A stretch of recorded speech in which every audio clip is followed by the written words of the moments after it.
서울역의 번잡한 플랫폼에서 KTX 열차가 출발을 알리는 종소리를 울렸다. 라유아는 창가 자리에 앉아 핸드폰을 만지작거리며 창밖을 바라보고 있었다.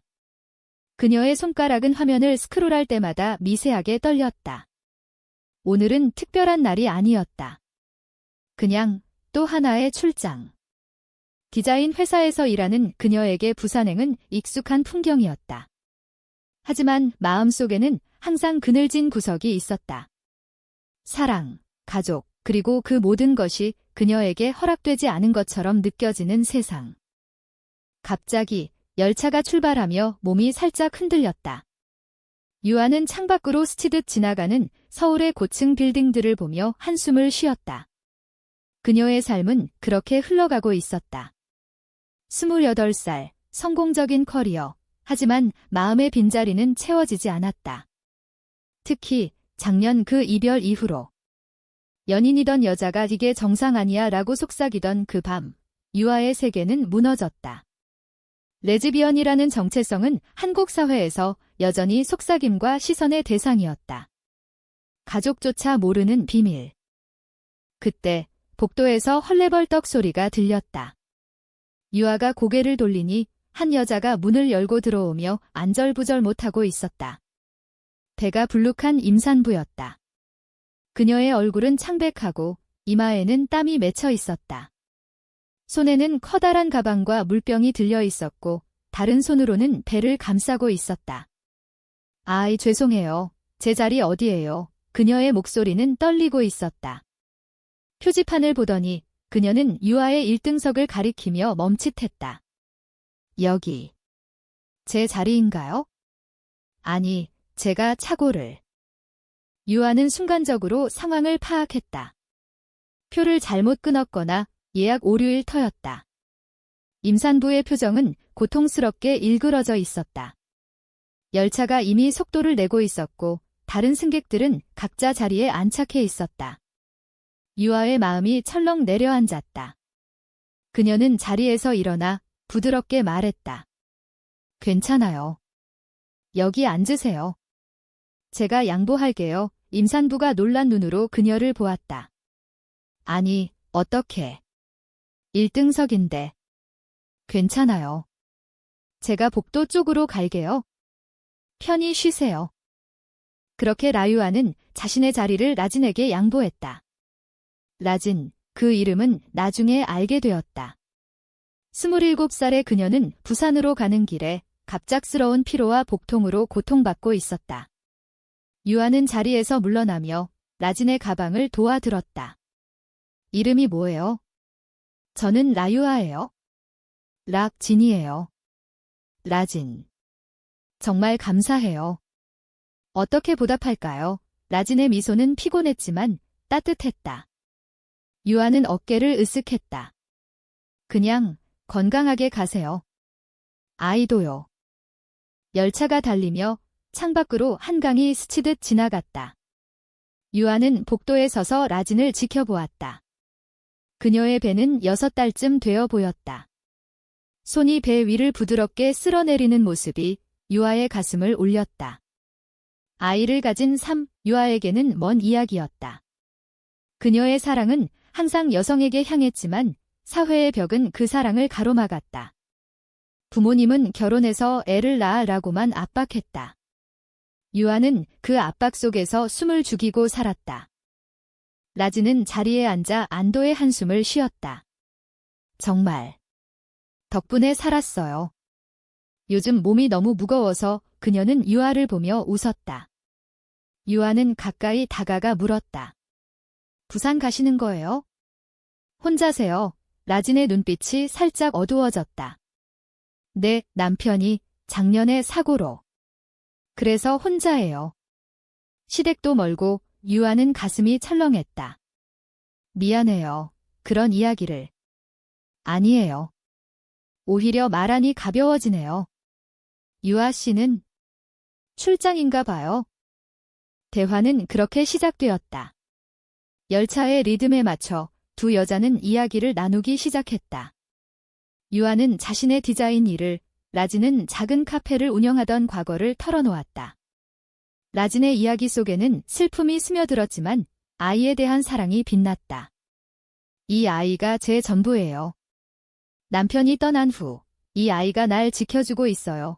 유아는 그 말에 고개를 끄덕였다. 그녀의 삶에는 그런 빛이 없었다. 하지만 라진의 눈빛을 보니 무언가 변할 것 같은 예감이 들었다. 열차가 터널을 지나며 어둠이 스쳤다. 유아는 라진의 손을 잡아주고 싶었지만 참았다. 그 손길은 아직 낯설었다. 하지만 그 순간 라진이 갑자기 얼굴을 찌푸렸다. 이 배가 유아는 재빨리 물병을 건넸다. 괜찮아요. 여기까지 얼마나 라진이 고개를 저었다. 조금만. 쉬면 돼요. 유아의 마음은 이미 라진에게로 기울고 있었다. 이 우연한 만남이 그녀의 삶을 어떻게 바꿀지 아직 모른 채.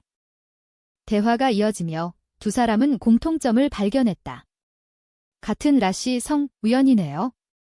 어쩌면 먼 친척일지도. 라진이 웃었다. 유아도 웃었다. 하지만 그 웃음 뒤에는 유아의 비밀이 숨어 있었다. 그녀의 사랑은 남자가 아니었다. 그 사실을 라진에게 어떻게 말할까? 아니, 말할 필요가 있을까? 부산이 가까워지며 해가 지고 있었다. 유아는 라진의 연락처를 물었다. 혹시 도움 필요하시면 라진이 번호를 주며 말했다. 유아 씨 덕분에 오늘 하루가 밝아졌어요. 열차가 정차하고 라진이 일어나며 유아를 안아주었다. 그 포옹은 짧았지만 유아의 가슴에 영원히 새겨졌다. 문득 유아는 생각했다. 이 사람이 내 삶의 전환점이 될까? 부산역에 도착한 라진은 택시를 타고 집으로 향했다. 작은 원룸 아파트, 바다를 멀리서 보는 창가. 그녀는 배를 쓰다듬으며 누웠다. 오늘 만난 유아의 얼굴이 떠올랐다. 그 부드러운 미소, 따뜻한 손길. 라진은 남편과의 결혼 생활을 떠올렸다. 3살 된 결혼, 하지만 행복은 짧았다. 남편의 교통사고로 모든 게 끝났다. 그 후, 라진은 홀로 아이를 키우기로 결심했다. 시댁은 다시 결혼해 라고만 했고, 친구들은 혼자 어떻게 라고 걱정했다. 한국 사회에서 미망인 임산부는 외로운 존재였다. 하지만 유아는 달랐다. 그녀의 눈빛에는 공감이 있었다. 라진은 핸드폰을 보며 미소 지었다. 연락할까? 다음 날 아침, 라진은 카페로 출근했다. 아니, 이제는 쉬고 있었다. 임신으로 카페를 접었지만 온라인 주문을 받으며 버티고 있었다. 창밖으로 부산의 바다가 반짝였다. 한국의 바다는 항상 그녀를 위로했다. 어린 시절 부모님과 함께 갔던 해운대, 그 추억이 이제는 아픔이었다. 부모님은 라진의 결혼을 반대했지만 결국 받아들였다. 이제 아이가 태어나면 그들도 도와줄 터였다. 한편 서울로 돌아온 유아는 회사에서 바빴다. 디자인 프로젝트 마감, 클라이언트 미팅. 하지만 머릿속은 라진으로 가득했다. 그녀의 미소, 배를 감싸는 손우유아는 커피를 마시며 창밖을 보았다. 한강의 물결이 출렁였다. 유아의 삶은 안정적이었지만 외로웠다. 레즈비언 커뮤니티에 참여해본 적은 있지만 진심 어린 관계는 없었다. 작년 연인과의 이별은 가족 때문에 라는 이유로 끝났다. 유아의 부모님은 전통적인 한국 가정이었다. 딸이 그래선 안 돼 라는 말은 상상만으로도 무서웠다. 그날 저녁, 유아는 용기를 내 라진에게 문자를 보냈다. 부산 잘 도착하셨어요. 몸은 괜찮아요. 라진의 답은 빨랐다. 네, 덕분에요. 유아 씨 서울은 어때요? 바쁘시죠? 대화는 그렇게 이어졌다. 매일 밤, 문자로 소식을 주고받았다. 라진의 일상, 태교 음악 듣기, 부산시장의 해산물 이야기. 유아는 서울의 카페 추천, 디자인 스케치 공유. 두 사람은 점점 가까워졌다. 한 달 후, 유아는 부산 출장을 핑계로 라진을 만났다. 해운대 해변, 저녁 바람이 살랑였다. 라진은 가벼운 원피스를 입고 배가 더 불룩해져 있었다. 와, 유아 씨. 정말 왔어요. 유아는 꽃다발을 들고 서 있었다. 약속했잖아요. 산책이나 할까요? 그들은 해변을 걸었다. 파도 소리가 배경음악처럼 들렸다. 한국의 여름바다는 로맨틱했다. 라진이 말했다. 유아 씨는 왜 이렇게 친절하세요? 처음 만난 사람한테. 유아는 망설였다. 저 사람을 돕는 게 좋아요. 특히 라진 씨처럼 강한 사람. 라진이 웃었다. 강하다뇨. 그냥 버티는 거예요. 아이 때문에 그들은 벤치에 앉아 아이스 아메리카노를 마셨다. 대화는 깊어졌다. 라진은 남편의 추억을, 유아는 직장의 스트레스를 털어놓았다. 하지만 유아의 비밀은 아직 숨겼다. 이 감정은 사랑일까? 그 만남 후 만남은 잦아졌다. 유아는 주말마다 부산으로 내려갔고 라진은 서울로 올라왔다. 라진의 집에서 함께 요리했다. 김치찌개 끓이며 웃고 K-드라마 보며 눈물 흘렸다. 한국 문화 속에서 두 사람은 서로의 빈자리를 채웠다. 라진은 유아의 손을 잡을 때마다 가슴이 뛰었다. 이 느낌은 친구 이상인가? 유아는 더 강렬했다. 라진의 미소가 그녀의 세계를 밝혀주었다. 하지만 갈등의 씨앗이 싹 텄다. 라진의 친구 하나가 유아를 보고 수근거렸다. 유아 씨, 좀 남자 같지 않아? 라진은 웃어넘겼지만 마음에 걸렸다. 한국 사회의 시선, LGBT에 대한 편견. 유아도 느꼈다. 부모님에게 부산 친구라고만 말했지만 언젠가 폭로될까 두려웠다. 여름이 깊어지며 라진의 배는 9달이 되었다. 유아는 라진의 곁을 지켰다. 병원 동행, 영양제 챙겨주기. 그날 라진이 말했다. 유아 씨, 당신 없었으면 어떻게 했을까? 유아의 눈에 눈물이 고였다. 저도.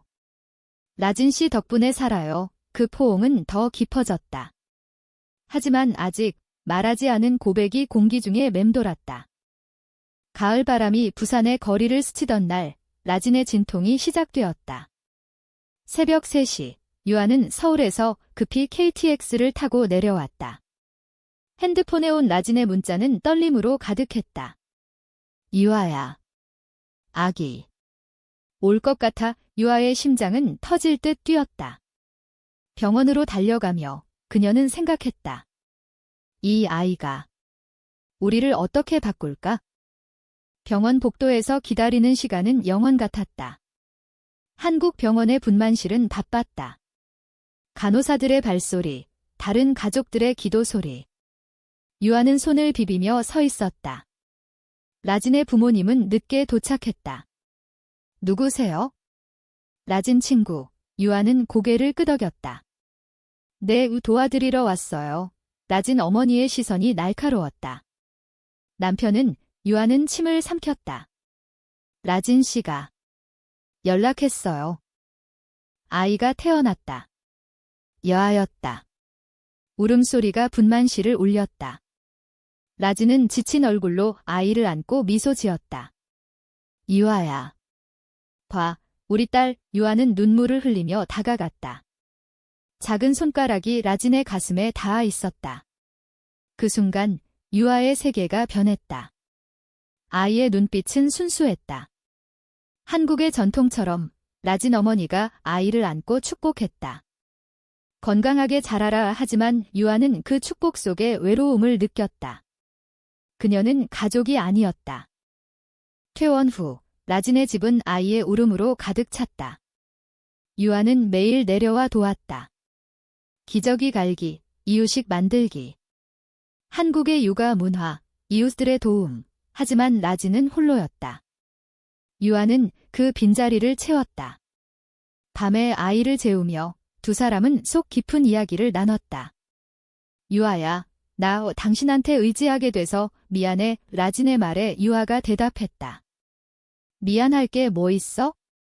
나도. 라진 씨가 필요해. 겨울이 왔다. 서울에 눈이 내리던 날, 유아는 용기를 냈다. 한강공원, 벤치에 앉아. 라진아, 나 너를 사랑해. 친구가 아니라 더 깊이 라진의 눈이 커졌다. 유아야. 나도. 느꼈어. 하지만 아이가 있고 사회가 유아는 라진의 손을 잡았다. 알아. 나 레즈비언이야. 이 세상에서 숨겨왔어. 하지만 너라면 함께 할 수 있을 것 같아. 라진은 울었다. 나도. 남편 이후로 이런 감정을 처음 느껴. 하지만 부모님, 친구들. 어떻게 두 사람은 포옹했다. 눈송이가 그들을 감쌌다. 그 키스는 부드러웠다. 한국의 겨울, 추운 공기 속에서 피어난 사랑. 하지만 그 사랑은 시험대에 올랐다. 고백 후 행복은 짧았다. 라진의 친구가 소문을 퍼뜨렸다. 라진이 그 여자랑 이상한 관계야. 시댁에서 전화가 왔다. 애를 데리고 서울로 와. 그 여자랑 떨어져. 라진은 갈등했다. 유아는 나 때문에 미안해 라고 했지만 라진이 말했다. 아니, 우리 선택이야. 충돌은 가족 모임에서 터졌다. 라진 부모님 집, 설날 차례상 위에 놓인 음식들. 라진아, 그 유아 씨는 뭐야? 소문 들었어. 어머니의 목소리가 떨렸다. 유아는 그 자리에 없었다. 라진이 대답했다. 엄마, 유아는 제 사람입니다. 사랑해요. 방 안이 얼어붙었다. 아버지가 소리쳤다. 미쳤어. 한국에서 그런 게 가능해? 아이 생각해. 라진은 아이를 안고 나왔다. 눈물이 흘렀다. 유아에게 달려간 라진은 울며 말했다. 어떻게 해. 가족이 날 버릴까 봐. 유아는 라진을 안았다. 함께라면 이겨낼 수 있어. 하지만 반역의 그림자가 드리웠다. 유아의 회사 동료가 유아의 과거 연애를 캐냈다. 레즈비언. 클라이언트가 알면 유아는 압박을 느꼈다. 봄꽃이 피던 날, 반역이 드러났다. 유아의 전 연인이 나타났다. SNS를 통해 라진의 존재를 알게 된 그녀, 지은이었다. 유아야, 아직도 그럴 거야? 나 때문에 끝났는데. 지은은 라진에게 연락했다. 유아는 위험해. 나처럼 버려질 거야. 라진은 혼란스러웠다. 왜 이런 짓을? 지은의 동기는 질투였다. 유아는 내 거였어? 라진은 유아에게 말했다. 믿을 수 없어. 지은 씨가. 왜? 유아는 고개를 숙였다. 내 과거야. 미안해. 하지만 너만 사랑해. 라진의 마음은 흔들렸다. 아이의 울음소리가 집안을 채웠다. 한국 사회의 압력, 이웃의 수군거림. 저 집에 사는 여자가? 두 여자가. 라진은 아이를 데리고 잠시 부모님 집으로 갔다. 생각할 시간이 필요해. 유아는 홀로 서울로 돌아갔다. 회사에서 해고 통보가 왔다. 이미지 문제야. 클라이언트가 불편해해. 유아의 세계가 무너졌다. 부모님에게 고백했다. 엄마, 아빠. 저 레즈비언이에요. 라진이를 사랑해요. 어머니는 울었고 아버지는 집에서 나가라고 했다. 유아는 거리로 쫓겨났다. 비가 내리는 서울거리. 그녀는 라진에게 문자를 보냈다. 미안해. 모든 게 내 탓이야. 라진은 부모님 집에서 고민했다. 아이가 열을 내서 병원에 갔다. 그곳에서 유아의 문자를 봤다. 가슴이 찢어졌다. 유아야. 나도 미안해. 돌아갈게. 라진은 부모님께 말했다. 엄마, 아빠. 유아가 제3이에요. 아이도 그녀를 엄마처럼 봐요. 어머니가 한숨 쉬었다. 내가 행복하다면? 받아들일게. 하지만 조심해. 라진은 유아를 찾았다. 한강 다리 아래 비에 젖은 유아가 앉아 있었다. 유아야. 라진이 달려가 안았다.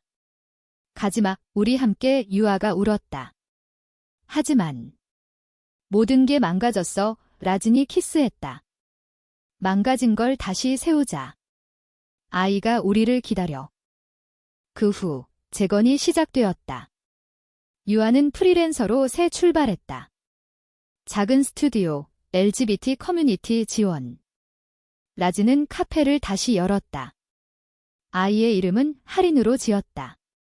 봄처럼 밝은 아이, 두 사람은 부산으로 이사했다. 작은 집, 바다를 보는 창, 한국의 전통 축제, 불꽃놀이 보며 손잡고 걸었다. 하지만 갈등은 남아 있었다. 지은의 괴롭힘은 소셜미디어로 이어졌다. 라진은 모르는 게 많아. 유아는 법적 조치를 취했다. 이제 그만해. 지은은 사과했다. 미안해. 질투였어. 반역은 끝났다. 하지만 사회의 시선은 여전했다. 길거리에서 손잡는 손, 속삭임. 두 사람은 서로를 의지했다. 여름, 하린의 첫 생일, 케이크 위에 촛불. 라진과 유아가 노래 불렀다. 생일 축하해. 하린의 웃음소리가 집을 채웠다. 그 아이가 유아의 삶을 바꿨다.